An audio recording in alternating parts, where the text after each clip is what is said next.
Hello, my friends. Welcome back to Woven English. It is so good to have you here. Let us take a breath together. The wind moves softly across a field in the south of France. The wheat is high, golden, restless. Dark cypress trees rise in the distance. Their thin branches twist beneath a deep blue sky. A man stands alone beside a wooden easel. His coat is covered with dust. Yellow paint marks one sleeve. His red beard moves in the wind. He looks tired. But his eyes are awake. He lifts his brush. He places one thick line of color onto the canvas. The field before him is quiet. Yet on the canvas, everything seems to move. The wheat bends like waves. The trees reach upward. The sky begins to breathe. The man does not paint the world exactly as it appears. He paints the world as it feels. His name is Vincent van Gogh. During his lifetime, almost nobody understood his work. He lived without wealth. He depended on his younger brother for money. He struggled to keep friendships. His health often failed. His mind sometimes became a frightening place, yet he continued. He painted empty chairs and tired workers. He painted simple shoes. He painted flowers opening toward the sun. He painted quiet bedrooms, night cafes, olive trees, village streets, and stars turning above a sleeping town. But here is the question at the heart of his story. How did a man who felt so unwanted create paintings that now make millions of people feel less alone? In this journey, you will discover how Vincent found art. After failing in several other paths, you will see the love of a brother who continued to believe in him. And you will explore a deeper idea. Sometimes our greatest gift grows from the part of us that the world first refuses to understand. You can also listen slowly and naturally. Let the words, the places, and the emotions help you grow your English as the story unfolds. So, make yourself comfortable and let the story begin. The first chapter begins in Zundert in 1853 under a quiet Dutch sky. Vincent Willem van Gogh was born on the 30th of March, 1853, in a small village in the southern Netherlands. His father, Theodorus, was a Protestant minister. A minister is a religious leader who leads a Christian church. His mother, Anna, loved nature and enjoyed drawing. The family lived near fields, farms, and narrow country roads. Church bells marked the hours. Seasons changed slowly. Winters were cold and gray. Spring brought flowers back to the garden. Vincent grew into a serious child. He often preferred walking alone. He noticed small things: a bird's nest, the shape of a tree, a worker crossing a field at sunset.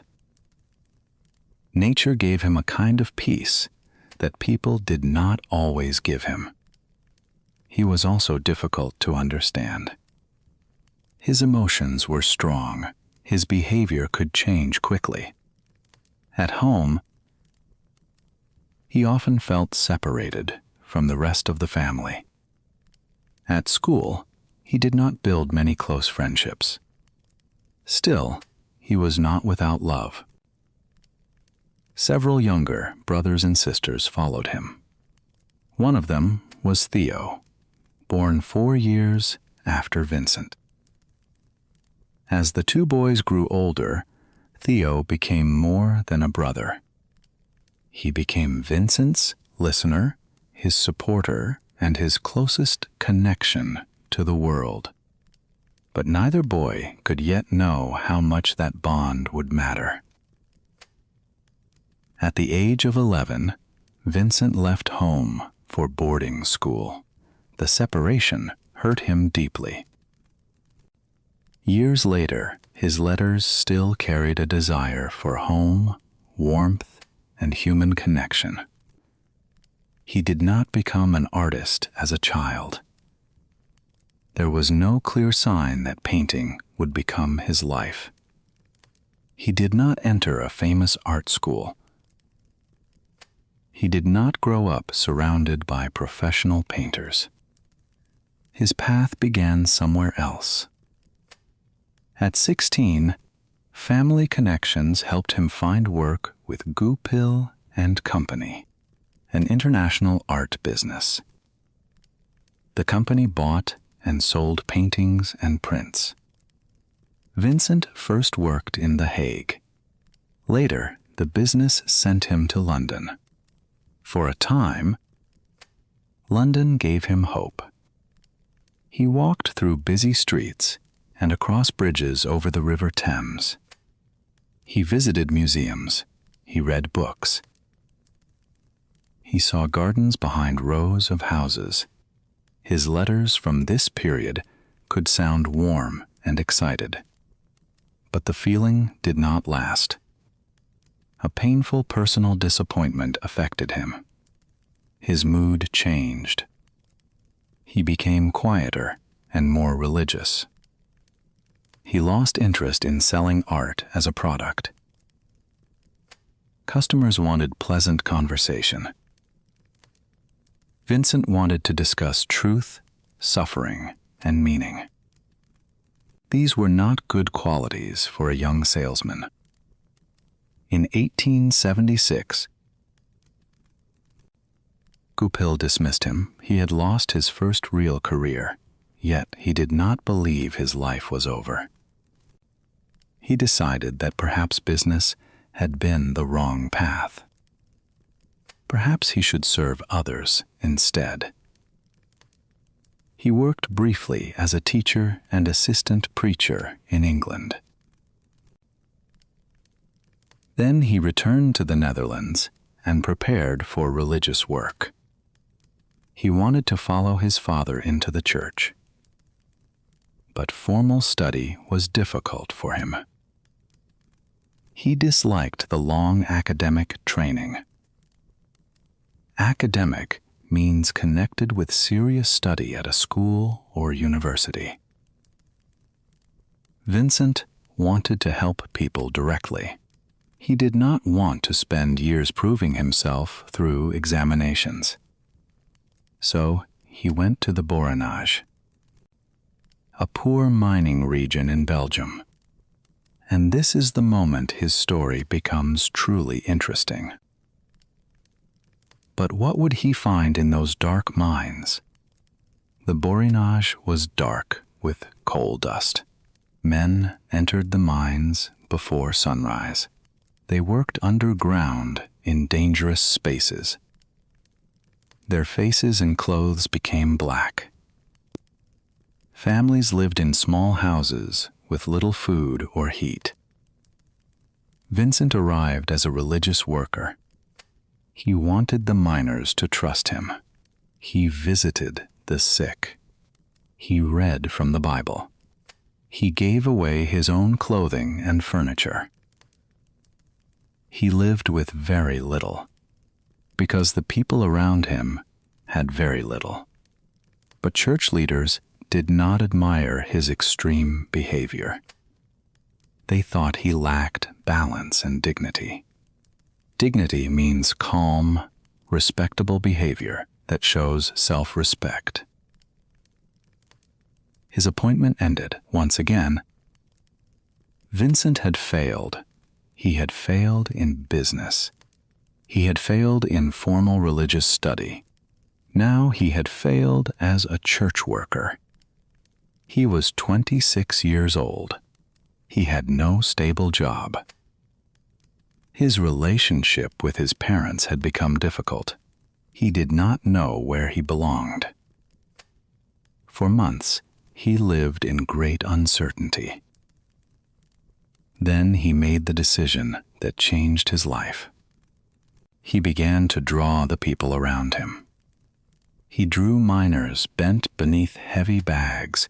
He drew women working in poor homes. He studied tired faces and rough hands. He wanted to show that these lives had value. Words had failed him. Perhaps lines and shapes could speak instead. In 1880, Vincent decided to become an artist. He was 27. That was late compared with many trained painters. He had little money and no clear future. But for the first time, he had found work that joined everything inside him: faith, compassion, nature, loneliness, and the need to express what he could not explain. Theo began sending him money. This support was not a small act. It continued for years. Theo worked in the art trade, and much of what he earned helped pay for Vincent's food, rooms, canvas, brushes, and paint. The brothers also began the long exchange of letters that allows us to understand Vincent today. He wrote about books and weather. He described colors. He shared doubt, hope, anger, and gratitude. Sometimes his letters were calm. Sometimes they moved quickly from confidence to despair. Through them, Theo saw what others missed. Vincent was not simply wandering. He was searching. He studied drawing with great discipline. He copied prints. He practiced drawing the human body. He tried to understand perspective, the method artists use to show distance and space on a flat surface. He drew hands again and again, because hands could reveal a person's whole life. He also learned from the Dutch painter Anton Mauve, a relative by marriage. Mauve showed him how to work with watercolor and oil paint. But Vincent was impatient. He wanted truth immediately. He wanted his work to carry the weight of real life. During his time in The Hague, he lived with Clasina Maria Hornick, known as Cian. She was poor and already had a young child. Vincent asked her to share his home and often used her as a model for his paintings. His family strongly opposed the relationship. Vincent believed he could create a home with her. He wanted to protect someone whom society had rejected. Yet poverty, pressure, and conflict surrounded them. In 1883, they separated. He could not rescue her. He could not create the family he wanted. So he returned to the Dutch countryside. But the story did not end there. Vincent moved to Nieuwenan in late 1883, where his parents were living. The village was filled with farmers, weavers, workers, and small cottages. He watched them closely. He saw people digging potatoes from cold soil. He saw women preparing food beneath weak lamps. He saw weavers sitting for hours beside large machines. A weaver is a person who makes cloth by crossing threads over and under each other. Their lives were hard, but Vincent did not want to make them look weak. He wanted to show their strength He used brown, gray, black, and deep green. These colors were far from the bright yellows that would later make him famous. His early paintings looked heavy because the lives he painted were heavy. Vincent did not want smooth faces. He wanted faces shaped by weather and work. In 1885, he painted The Potato Eaters. 5 people sit around a table in a small room. A lamp hangs above them. Their hands reach toward a simple meal. The colors are dark. Their faces are rough. Nothing in the room suggests comfort or wealth. Yet they share the same light. Vincent wanted viewers to understand that these people had earned their food through physical labor. The hands taking potatoes from the dish were the same hands that had pulled them from the earth. He believed the painting was an important step. Others were less certain. Theo and several artists saw weaknesses in the work. The criticism hurt him, but it also pushed him forward. Then another loss arrived. In March 1885, Vincent's father died suddenly. Their relationship had often been tense. Vincent loved his father, but the two men saw the world differently. Death left no chance to repair everything between them. Vincent stayed with his work. He painted old objects, quiet rooms, and the village church. But Nuenen had become too small for what he needed next. In early 1886, he traveled to Paris. He arrived without warning at Theo's home. He had not carefully announced his arrival. Theo now had a roommate, whether he was ready or not. If you enjoy stories like this one, consider subscribing to Woven English.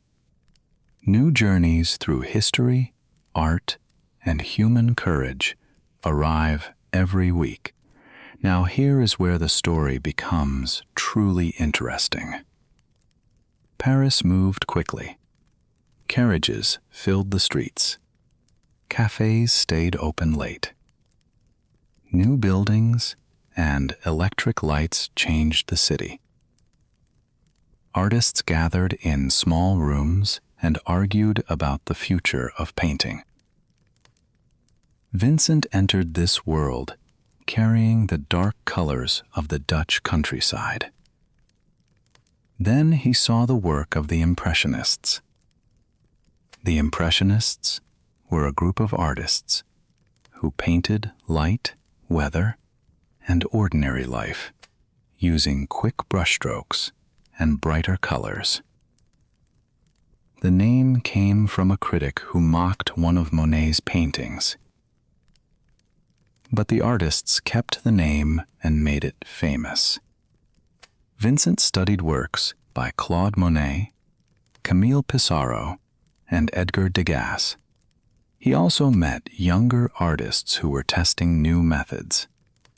At first, the change was difficult, but slowly, brown gave way to blue. Gray opened into green. Shadows became purple. Sunlight became yellow, orange, and red. Vincent began painting flowers because flowers allowed him to practice strong color. He painted views of Paris, restaurants, bridges, gardens, and many self-portraits.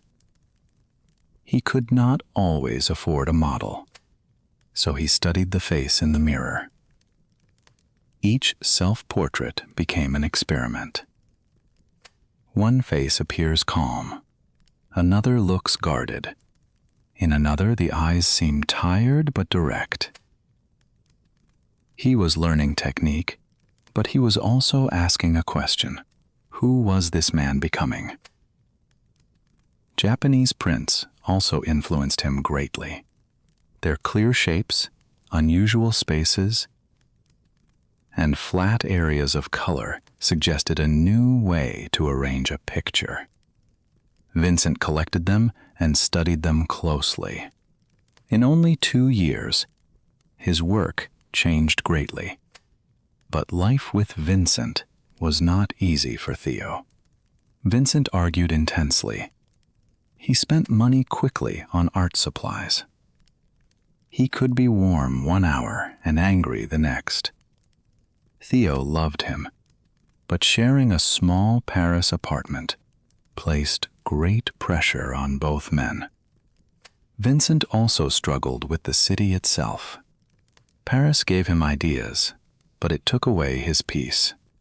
He drank too much. He ate poorly. The noise, smoke, and constant discussion exhausted him. He began dreaming of the South. He imagined clear skies, strong sunlight, fields filled with color. He also imagined creating a community where artists could work together instead of competing.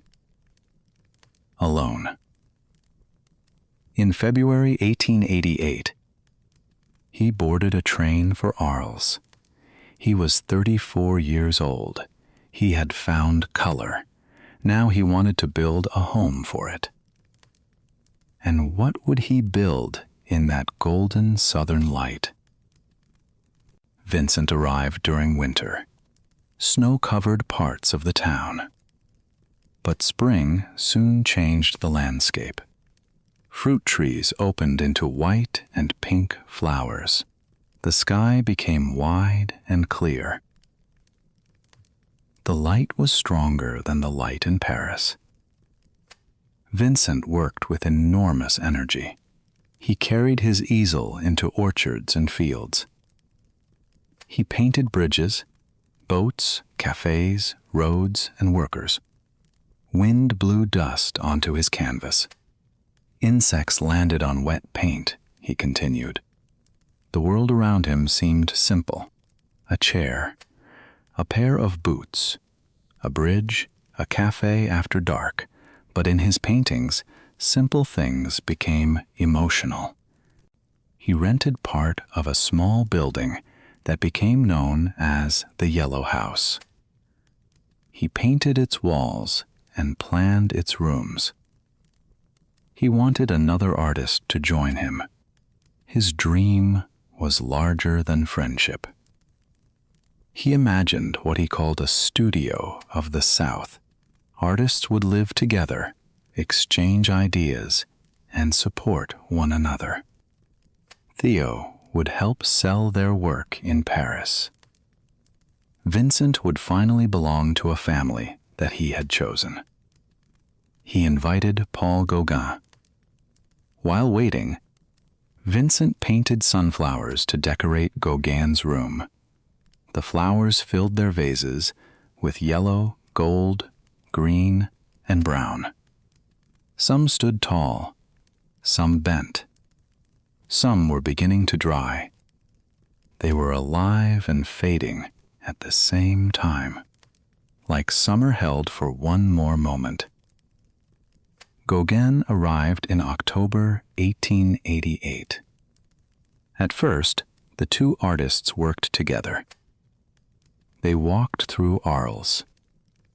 They painted some of the same places. They discussed technique, memory, color, and imagination. But their differences soon became clear. Gauguin often planned paintings from memory and ideas. Vincent preferred to stand before nature and respond directly.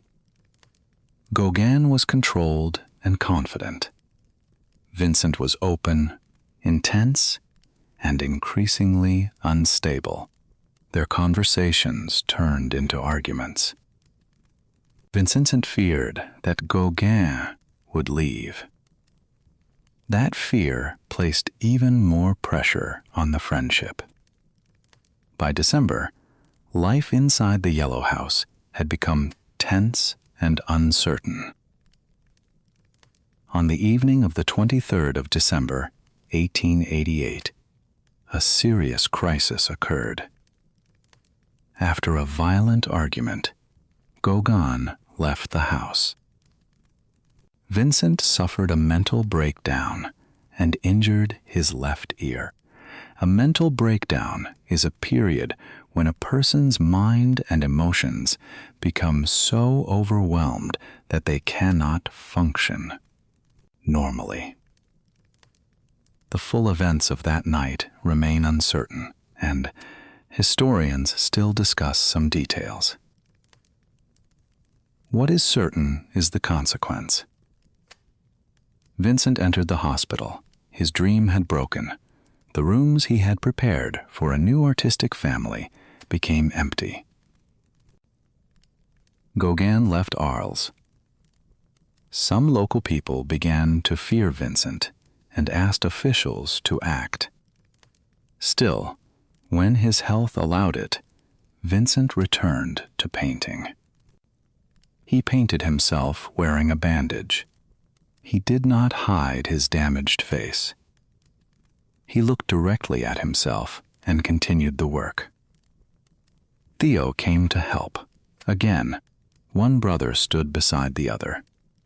Again, Vincent survived because one connection remained. Yet he understood that he was no longer safe alone. In May 1889, he made a painful but responsible decision. He entered the Saint Paul de Moselle hospital near Saint-Rémy voluntarily. He carried his paints with him. And inside those stone walls, something unexpected would happen. The hospital stood in an old monastery. Stone walls surrounded gardens and fields. Vincent had a room and another space where he could paint. At first, his world became very small: a hallway, a garden, a window, a guarded walk outside. But he looked carefully at what remained. Purple irises grew in the garden. Irises are flowers with tall stems and wide petals that often come in purple or blue. Olive trees bent in the wind. Dark cypress trees rose like flames. Beyond them stood the low mountains of Provence. Vincent painted each subject more than once. He was not repeating himself. He was watching change. Morning light was different from evening light. A tree before a storm was different from the same tree after rain. Nature did not stay still, and neither did he. His health moved in cycles. During calm periods, he worked with great focus. During severe attacks, he could not paint or write normally. He experienced confusion and fear. The doctors of his time could not fully explain his condition. We should not reduce Vincent to one medical label. His illness affected his life deeply. But illness alone did not create his art. His paintings also came from study, discipline, memory, observation, and years of practice. One morning, he looked through the window of his room before sunrise. He saw a bright star in the sky. Later, he created the Starry Night. The painting was not a simple copy of the view. Vincent changed the landscape. He added a village. He shaped the sky into great curves of blue and white. Stars burn like circles of light. A dark cypress tree connects the earth with the heavens. The village sleeps. The sky does not. The painting feels peaceful and troubled at the same time. That is why so many people recognize themselves in it. We also carry quiet villages and moving skies within us. Vincent did not believe the Starry Night was his greatest success. He often doubted paintings that later became famous. He continued searching for something more direct and honest.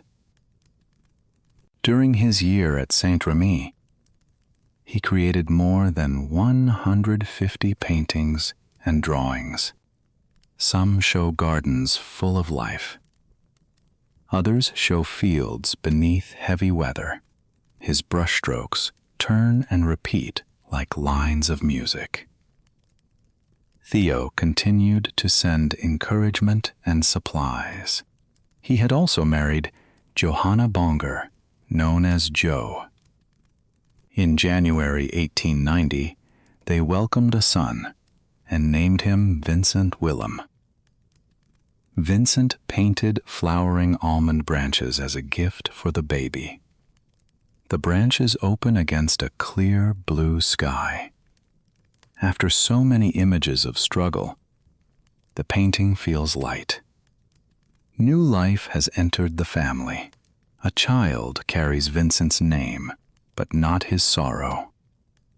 For a moment, the story breathes. Then, Vincent decided to leave the hospital. He wanted to live closer to Theo, but not inside the noise of Paris. A doctor and art lover named Paul Gachet lived in Auvers-sur-Oise, a village north of the city. In May 1890, Vincent traveled north. He had 70 days left. But the story did not end there. Vincent found a small room at the Revue Inn in Auvers-sur-Oise. Auvers offered old houses, gardens, wheat fields, and winding paths. Dr. Gachet encouraged him to work. Vincent painted the doctor, with his head resting on one hand, his expression heavy and thoughtful. Vincent recognized sadness in him. Perhaps that helped him feel less alone. His working speed became extraordinary.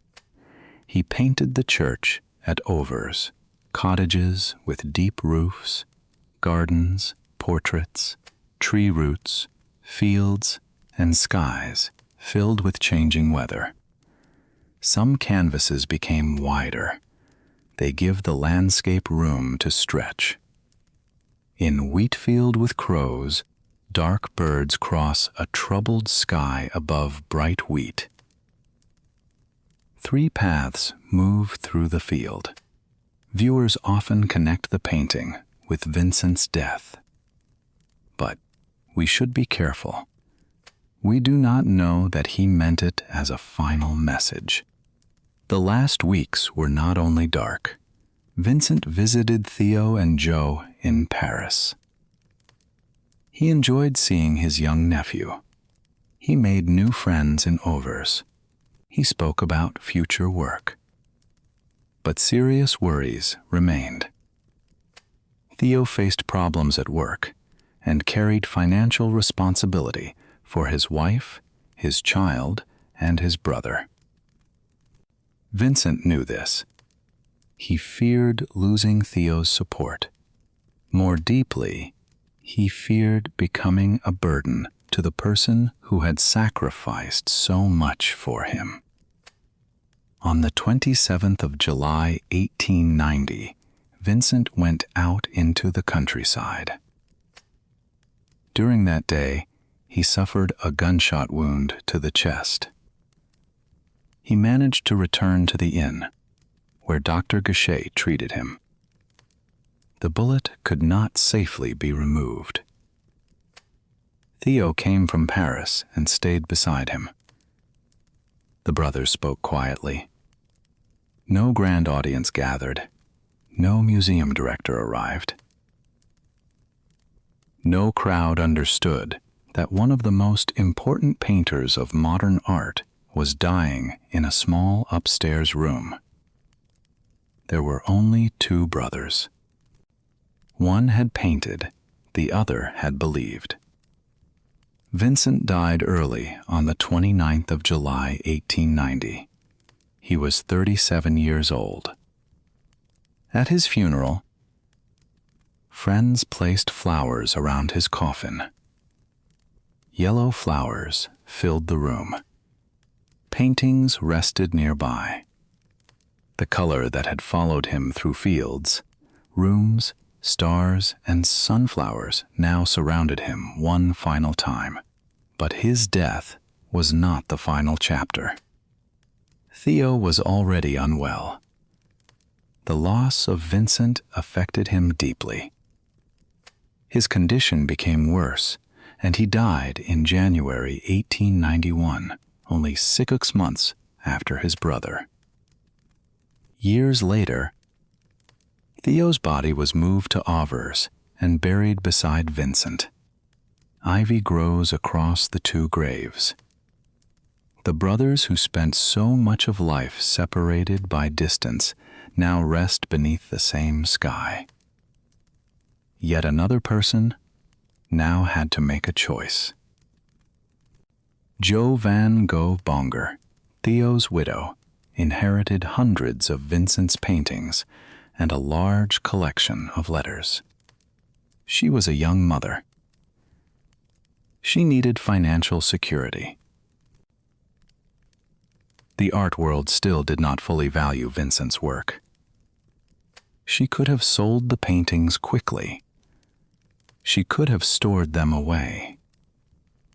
Instead, she studied the letters and recognized the story inside them. She organized exhibitions. She lent paintings to museums and collectors. She built relationships with critics. She published Vincent's letters to Theo. Through Joe's patient work, people began to see more than a strange painter with a tragic life. They saw a serious artist. They saw years of thought and labor. They saw a man trying to understand color, nature, work, faith, and human connection. Recognition came slowly, then it grew. Vincent's paintings entered major collections. Artists studied his brushwork.